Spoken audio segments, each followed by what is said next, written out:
నమస్కారం ఘంటారావానికి స్వాగతం ముందుగా ప్రధాన అంశాలు కాసేపట్లో సీఎం మంత్రులతో కేంద్ర ఆర్థిక సంఘం బృందం భేటీ ప్రత్యేక నిధులు ఇవ్వాలని విజ్ఞప్తి చేయనున్న సర్కార్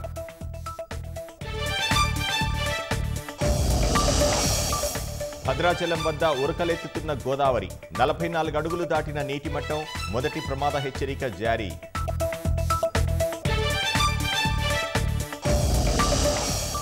అక్రమ నిర్మాణాల కూల్చివేతపై వ్యూహం మార్చిన హైడ్రా ఎఫ్టీఎల్ బఫర్ జోన్ల పరిధిపై మళ్లీ సర్వీస్ చేయాలని నిర్ణయం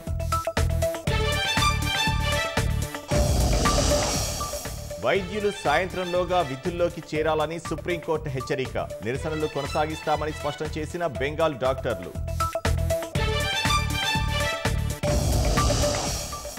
త్వరలో భారత్లో పర్యటించనున్న జెలెన్స్కీ ద్వైపాక్షిక సంబంధాల్లో ముందడుగవుతుందన్న ఉక్రెయిన్